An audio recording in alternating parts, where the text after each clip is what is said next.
Seperti yang sudah saya jelaskan dalam pertemuan sebelumnya, panggilan Yeremia sebagai seorang nabi itu unik.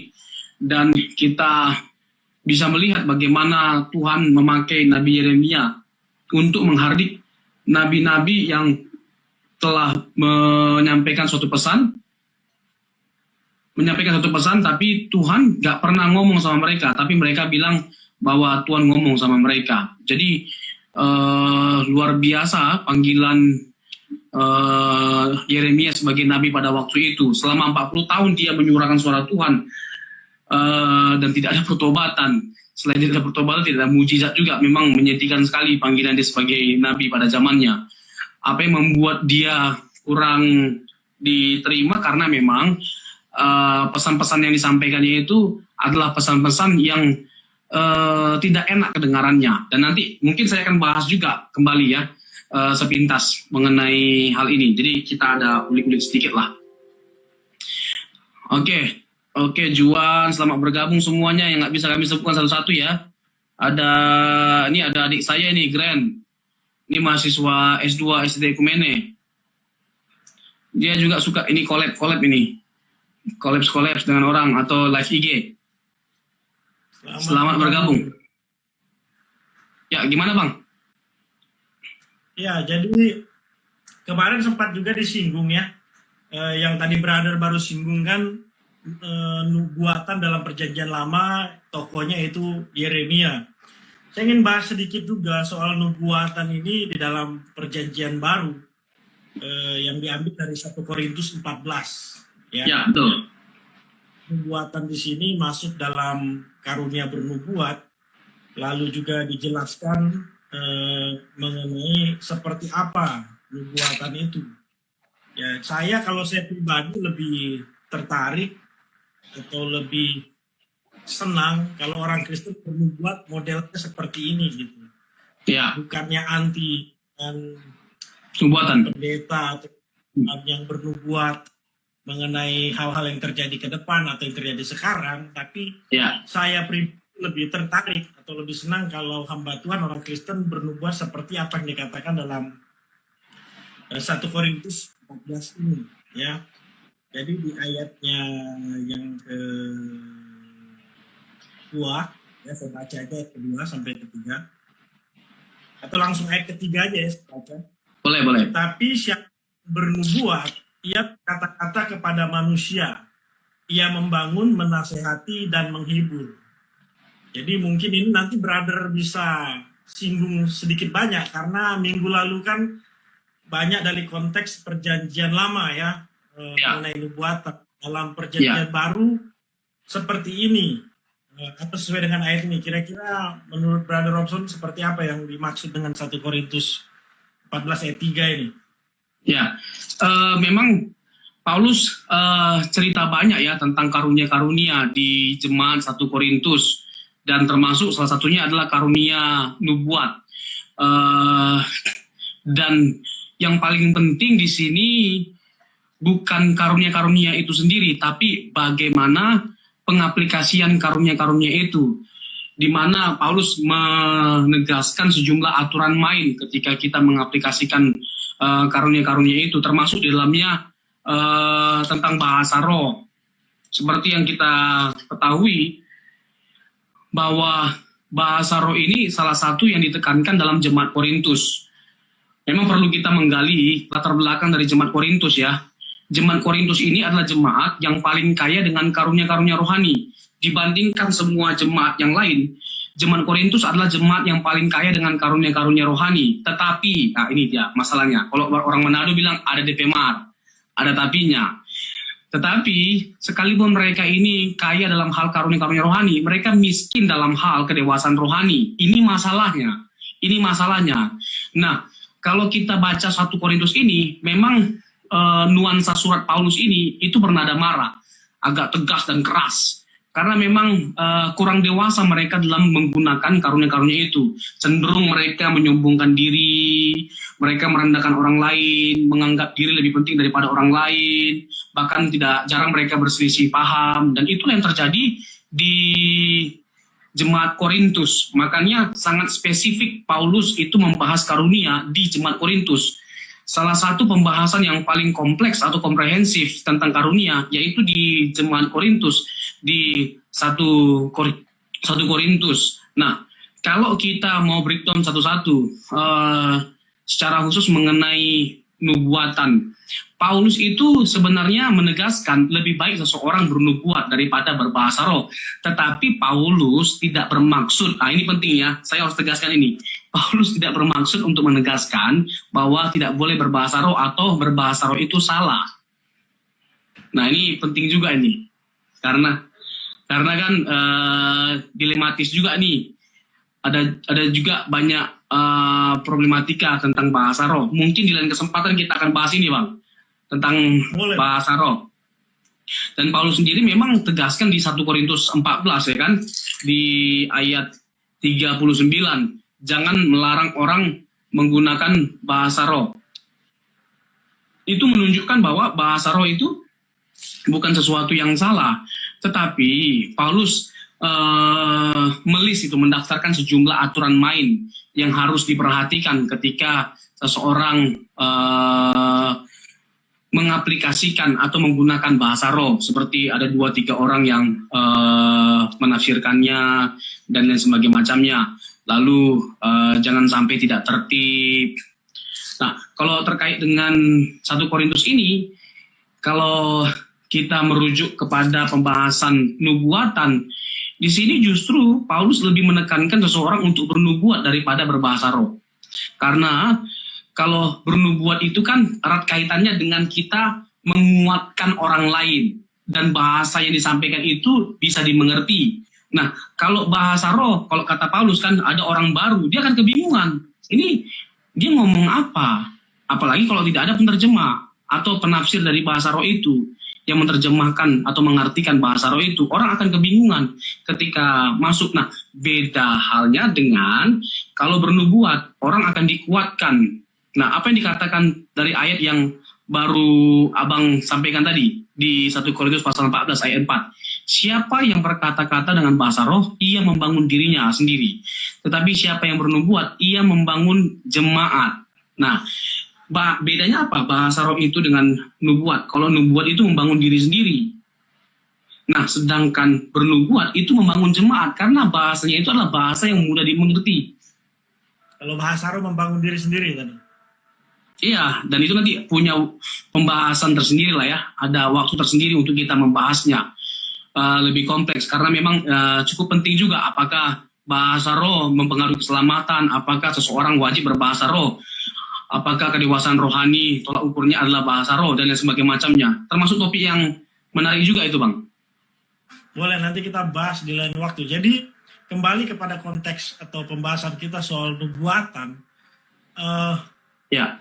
Nubuatan ini dalam perjanjian baru karunia. Iya.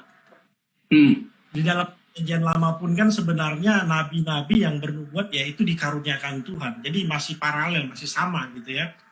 Ya. Nah, perbedaannya yang saya lihat kalau di dalam perjanjian lama mereka bisa langsung dengar suara Tuhan, lalu apa yang Tuhan mau mereka sampaikan nubuatan itu. Nah, kalau dalam perjanjian baru ini seperti apa kira-kira? Jadi apakah setiap orang bisa bernubuat?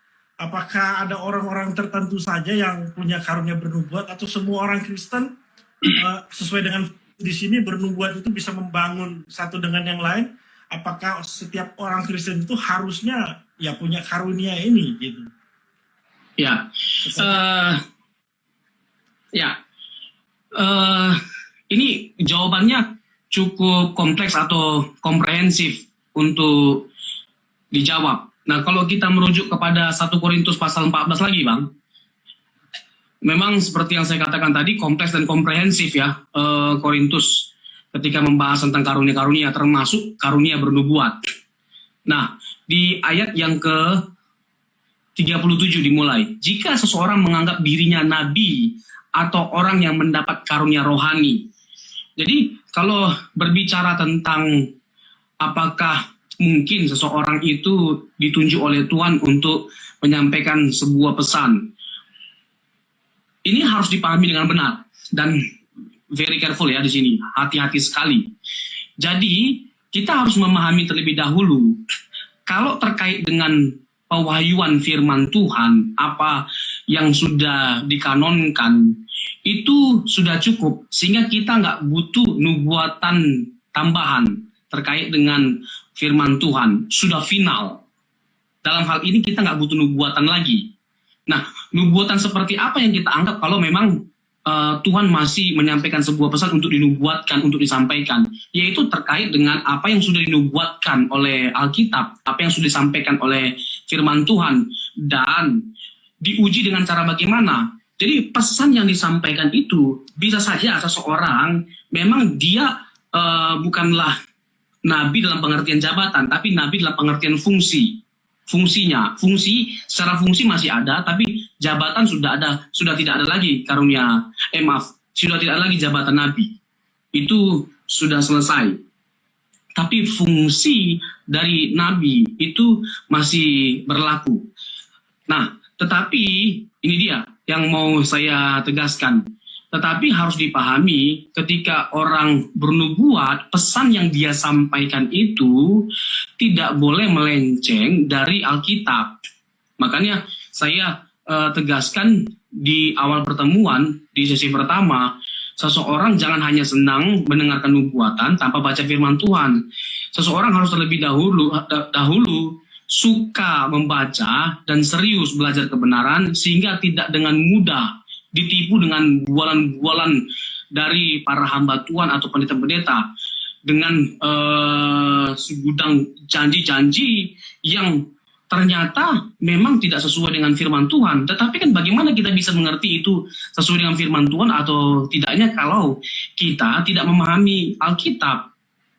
Nah, itulah makanya kita harus lebih banyak menghabiskan waktu untuk belajar Alkitab daripada mendengar nubuatan. Karena apa? Karena seperti yang saya bilang, pendeta bisa salah, Alkitab nggak bisa salah. Sehingga memang wajar dan pantaslah kita mengisi banyak waktu kita untuk Bible study, pendalaman Alkitab, kita mengikuti pelajaran-pelajaran yang difasilitasi oleh gereja mengenai Alkitab, seputar pemahaman tentang doktrinal dan lain sebagainya macamnya. Jadi, kalau mau dipersoalkan lebih lanjut tentang karunia Nabi di PB, itu jelas. Saya ulangi lagi di ayat 38. Saya baca lagi ayat 37 tadi. Jika seorang menganggap dirinya Nabi atau orang yang mendapat karunia rohani, ia harus sadar bahwa apa yang kukatakan kepadamu adalah perintah Tuhan. Jadi apa yang disampaikan oleh Paulus itulah kebenaran. Nah, kalau seseorang merasa bahwa dia dikaruniakan Tuhan sebuah pesan, maka pesan yang disampaikan oleh orang itu tidak mungkin bertolak belakang atau bertentangan dengan apa yang disampaikan oleh Paulus. Karena memang Paulus ini adalah orang yang memang sah dipanggil oleh Tuhan untuk menyuarakan kebenarannya. Oke. Lalu, ya gimana? Ya. Jadi kalau ayat ini diaplikasikan hari ini, artinya setiap orang Kristen itu harus punya pendalaman Alkitab, sehingga apa yang disampaikan itu juga merupakan nubuatan. Artinya itu kan berasal dari firman Tuhan begitu ya. Jadi yang ditekankan untuk orang Kristen itu adalah pendalaman kepada Alkitab, terhadap Alkitab seperti itu ya. Ya, begitu, ya? Betul Bang. Kenapa kita menegaskan itu? Supaya orang tidak mengesankan kita ini seperti anti nubuatan atau anti bahasa roh dan lain sebagainya macamnya. Tapi yang paling penting adalah bagaimana kita terlebih dahulu benar-benar memastikan mengerti kebenaran supaya tidak dengan mudahnya kita diombang-ambingkan dengan bermacam nubuatan. Karena hati-hati. Karena tidak sedikit ya karena memang sudah ada contoh-contohnya lah ya, hamba-hamba Tuhan yang menyampaikan nubuatan palsu. Kenapa kita sebut itu nubuatan palsu? Karena apa yang mereka sampaikan itu tidak terjadi. Tanpa kita bermaksud untuk mencari tahu siapa orang-orang itu. Dan dalam hal ini ya saya nggak perlu secara vokal menegaskannya. Tetapi ya sudah sesuatu yang umum lah, nubuat itu seperti sesuatu yang diperjualbelikan. Kenapa? Karena orang senang dengan nubuatan Bang. Orang senang sekali dengan nubuatan. Apalagi nih ya, nubuatan yang disampaikan itu sesuatu yang mendatangkan damai sejahtera. Padahal sesuatu yang mendatangkan damai sejahtera belum tentu dari Tuhan. Seperti yang saya bilang kemarin Bang tentang panggilan Yeremia. Kan Yeremia dipanggil Tuhan untuk menyampaikan pesan, tetapi sayangnya pesan yang disampaikannya itu nggak enak kedengarannya, sehingga kurang diterima dia. Dia nggak diterimanya itu bukan karena dari Tuhan atau tidaknya, tapi karena pesannya itu nggak enak kedengarannya, sehingga mereka lebih memilih nabi-nabi palsu. Kenapa? Karena nabi-nabi palsu ini mengambil pesan yang disampaikan oleh Yeremia, lalu dimodifikasi, sehingga cocok dengan telinga orang-orang Yahudi. Nah, ini hati-hati. Dan hal ini kembali kok terulang di PB, dinubuatkan juga dalam perjanjian baru. Apa dikatakan dalam perjanjian baru? Bahwa akan datang waktunya orang tidak dapat lagi menerima ajaran sehat. Nah, ini hati-hati Bang. Ditegaskan oleh perjanjian baru ini. Hati-hati karena PB juga menyampaikan hal yang sama dan tidak menutup kemungkinan akan terjadi atau terulang kembali hal yang sudah pernah terjadi. Bahwa akan ada datang waktunya orang tidak dapat lagi menerima ajaran sehat. Tetapi mereka akan mengumpulkan guru-guru menurut kehendaknya untuk memuaskan keinginan telinganya. Mereka akan memalingkan telinganya dari kebenaran dan membukanya bagi dongeng. 2 Timotius 4 ayat 3-4. Orang nggak mau lagi mendengarkan ajaran sehat. Ya kan, datang ke sebuah gereja contohnya Bang ya. Ya kan, ajaran yang disampaikan itu keras. Ya kan, yang dibahas tentang matikan keinginan daging. Ya kan, menguburkan keinginan mata dan lain sebagainya macamnya. Terus keras sekali khotbahnya. Nah, orang cenderung nggak suka kan dengar yang begini. Bukan karena ini benar atau tidaknya, tetapi karena sudah terdengar keras dan terkesan mungkin dia sangat ditegur dengan kebenaran itu. Lalu apa? Ya dia keluar lalu mencari gereja-gereja yang enak didengar oleh telinga, pesan yang disampaikan.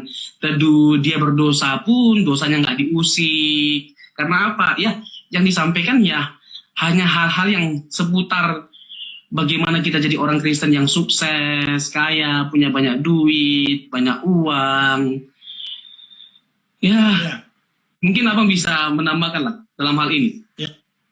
Jadi kalau saya kembali ke konteks 1 Korintus ini, sebenarnya nubuatan untuk kita orang Kristen hari ini, ya di sini kan dibilang, tetapi siapa bernubuat, ia berkata-kata kepada manusia, ia membangun, menasihati, dan menghibur. Artinya, ketika seorang Kristen menyampaikan firman Tuhan, seperti brother tadi sempat singgung, kadang firman Tuhan yang tidak enak untuk daging kita, yaitu itu sudah merupakan sebuah nubuatan sebenarnya.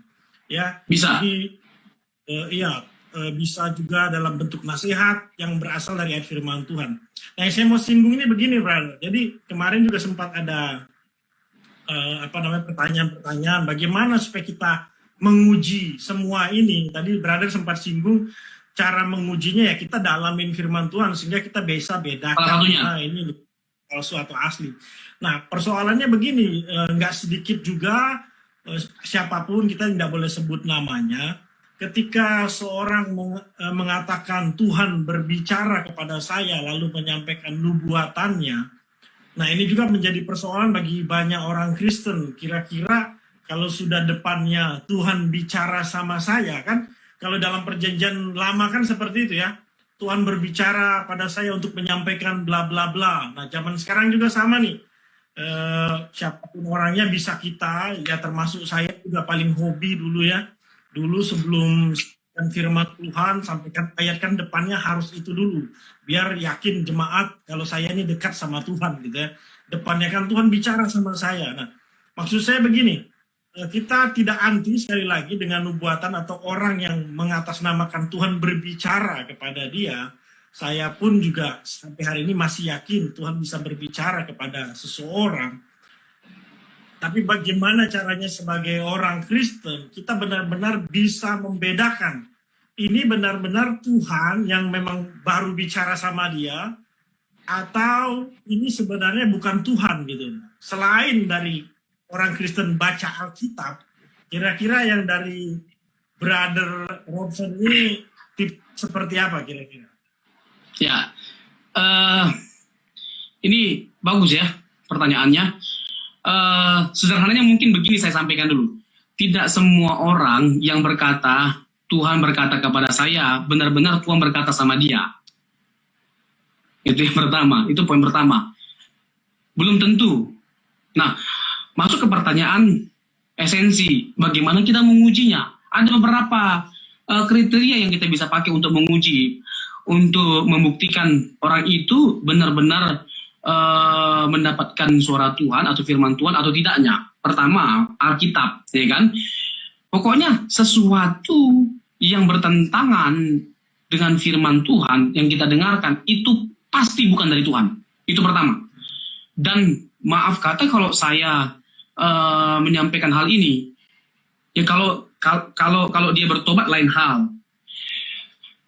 Tapi nggak tahu lah, mungkin dia masih akan terus dengan seperti itu, dan orang yang seperti itu akan sulit untuk bertobat. Apalagi kalau dia menjadikan itu sebagai mata pencariannya, itu, aduh, mengerikan sekali. Ya kan, dia pasti terus akan berkanjang dalam mimpi, dalam nubuatan dan sebagainya macamnya. Tetapi jelas, ketika tidak sesuai dengan Alkitab, dia berarti nabi palsu. Ketika dia menegaskan sesuatu, ya kan, itu hanyalah bualan saja. Kalau nanti kita mau persoalkan masalah etika, boleh bang, di situ terkait dengan hal itu. Mengapa hal itu bisa terjadi? Apa yang melatar belakangi orang sampai seperti itu? Yang kedua, kriterianya adalah waktu. Tidak bisa ditafikan. Waktu akan menjawab, ya kan? So time will tell the truth. Jadi waktu akan menyampaikan kebenarannya, benar atau tidaknya apa yang disampaikan oleh orang itu. Itu yang kedua. Seperti yang saya sudah kasih tahu di pertemuan sebelumnya, bang. Misalnya seseorang menubuatkan akan adanya sebuah peristiwa di tanggal sekian, bulan sekian, tahun sekian. Lalu apa yang dinubuatkannya itu tidak terjadi. Tidak terjadi. Maka jelas itu bukan dari Tuhan dan orang itu nabi palsu. Bukan saya yang ngomong, tapi ini sesuai dengan dasar Alkitab. Makanya Tuhan marah sekali kan di zaman Yeremia itu. Yeremia itu kan bahwa banyak nabi-nabi yang menyampaikan pesan atas nama aku, padahal aku nggak pernah ngomong sama mereka. Jadi sudah terjadi nih, sudah terjadi pada waktu itu. Hamba-hamba Tuhan yang mengklaim diri mereka sebagai hamba Tuhan, lalu mereka menyampaikan suatu pesan yang sebenarnya Tuhan tidak pernah sampaikan sama mereka. Jadi hati-hati sekali. Nah yang ketiga, ini nggak bisa ditafikan bang sebenarnya. Yang ketiga itu buah hidupnya bang. Alkitab yang ngomong dari buahnya lah seseorang itu dapat dikenal. Iya, jadi ya maaf katalah, ini kan terkait dengan kehidupan banyak jemaat kalau seseorang menyampaikan suatu pesan. Bayangkan kalau pesan yang disampaikannya itu salah, ya berarti ngeri sekali imbasnya, akan menyesatkan banyak orang dong. Makanya di Matius pasal 7 bang, Matius pasal 7 ayat 15 sampai 18 diperingatkan kepada umat Kristen agar mewaspadai nabi-nabi palsu. Mereka menyamar seperti domba, namun sebenarnya mereka adalah serigala yang buas. Jadi Alkitab sendiri sudah menubuatkan akan hadirnya nabi-nabi palsu. Dan memang nabi-nabi palsu itu ya banyak. Lalu berarti begini dong, brother. ya, Kita memang tidak anti dengan siapapun, maksudnya orang Kristen ya, kalangan Kristen yang berkata Tuhan bicara sama saya, kita tidak anti ya. Tapi betul. kita harus uji benar tidak apakah Tuhan yang benar-benar bicara kepadanya, begitu ya. Ya dari ketiga hal tadi itu. Ya, betul nggak? Sah-sah saja kalau ada hamba Tuhan atau orang Kristen, Tuhan ngomong nih sama saya. Sah-sah saja dong. Ya, Betul nggak? betul. Ya. Ini ada pertanyaan nih, Brother Robson, dari Pak Benny.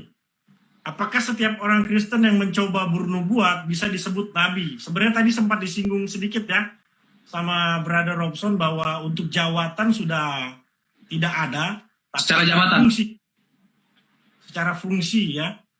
Ya silakan, boleh dijawab terlepas dari asli atau palsu kenabiannya.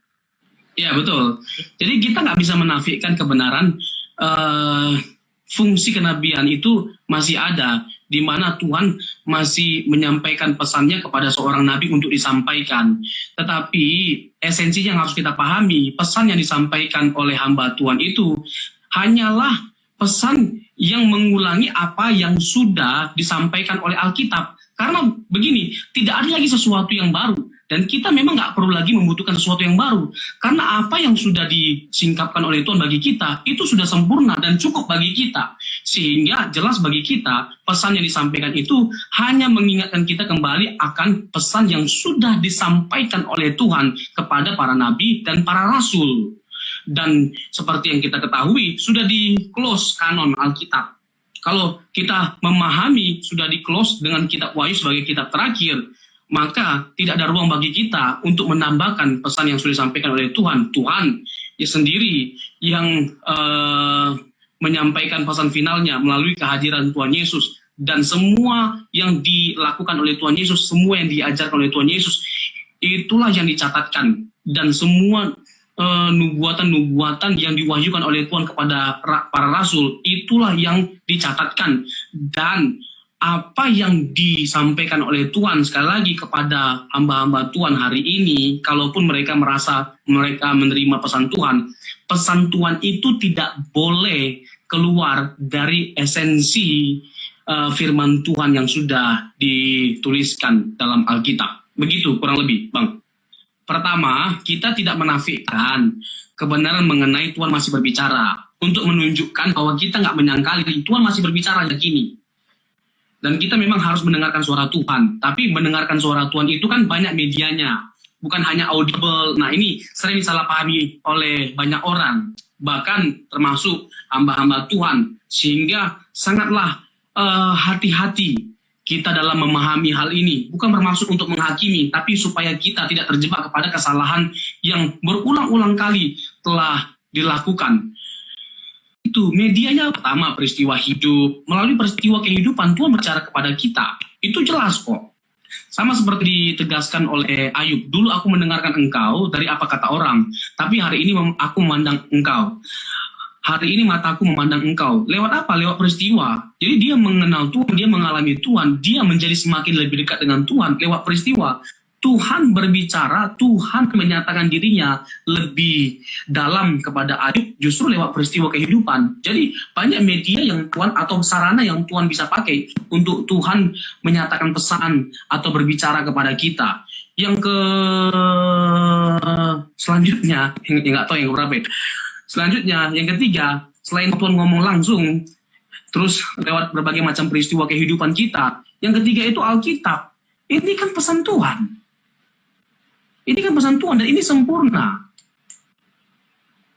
Terus kita ini mau cari pesan seperti apa? Pesan khusus seperti apa?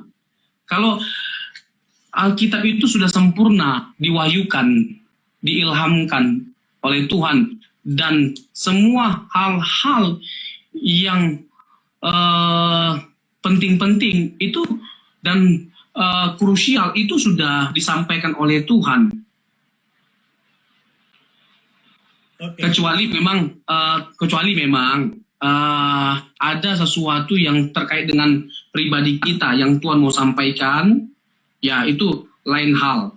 Tetapi kalau bicara media, Tuhan bisa pakai berbagai macam cara atau sarana atau media untuk berbicara kepada kita. Tidak harus audible, dan jangan pernah menjadikan itu sebagai tolak ukur dari kedewasaan rohani, apalagi para hamba-hamba Tuhan yang menganggap mereka itu lebih eksklusif karena mereka telah mendengarkan suara Tuhan secara langsung. Itu tidak menjadi tolak ukur. Bahkan para murid yang sudah dekat Tuhan secara langsung aja dengar Tuhan secara langsung, ada juga yang binasa kok. Jadi jangan kita menganggap kita lebih dewasa rohani hanya karena kita sudah mendengarkan suara Tuhan secara langsung. Tidak. Karena kedewasaan itu diukur dari buah roh yang kita perkarakan dalam kehidupan kita. Sebenarnya ada satu pesan yang mau saya sampaikan, Bang. Tapi mungkin Abang mau ada ngomong nih. Ya, ini ada pertanyaan juga. Jadi saya mau sedikit singgung aja karena dari tadi disinggung mengenai nabi palsu yang perlu hamba Tuhan yang buat agar kita disebut sebagai nabi palsu. Ya, kita bernubuatlah sesuai apa yang tadi katakan dalam 1 Korintus ya, kalau orang bernubuat yang membangun, menasehati, yang menghibur, dan dasarnya Alkitab ya. Ya, Sebelum brother tadi mau sampaikan sesuatu, ini ada satu pertanyaan. ya. Tadi sempat disinggung sebenarnya. Bagi mereka yang sudah bernubuat dan mengadakan mujizat dalam pelayanan, apakah dapat dipastikan masuk surga? Ya. Ulangi. Bagi mereka yang sudah bernubuat dan mengadakan mujizat dalam pelayanannya, apakah dapat dipastikan masuk surga? Ini pertanyaan menarik ya. Kalau Iya, kalau buat dengan surga ini. nanti abang tolong mengingatkan saya untuk kembali akan poin yang mau saya sampaikan, bang ya, sebelum saya jawab ini. Oke. Kita merujuk kepada Matius 7 ayat 21 sampai 23.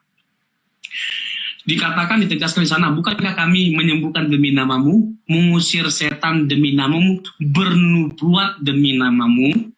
Jelas nggak kira-kira di situ penegasannya? Tapi kalau mau dipertanyakan apakah orang yang seperti ini otomatis masuk surga, tunggu dulu. Apa kata Tuhan? Apa jawab Tuhan kepada mereka? Hanyalah engkau, hai pembuat kejahatan, aku tidak mengenal engkau. Aku tidak mengenal engkau. Ngeri kali ya. Ngeri kali loh bang. Menyembuhkan. Apalagi tadi? Bukan kami bernubuat demi namamu, mengusir setan dan menyembuhkan demi namamu. Coba bayangkan, kurang hebat apa ini? Kalau mau ditanyakan, hebat nggak? Hebat banget ini mengusir setan dalam nama Yesus, setan keluar. Kalau kau tidak keluar, aku yang keluar. Hebat sekali ini. Ya kan? Menyembuhkan orang sakit, ya kan? Buat ini luar biasa. Tapi lebih luar biasa lagi jawaban Tuhan membuat kita tercengang. Karena kita berpikir bahwa hamba-hamba Tuhan yang dipakai luar biasa dengan karunia-karunia itu, waduh, pasti punya kedudukan yang istimewa.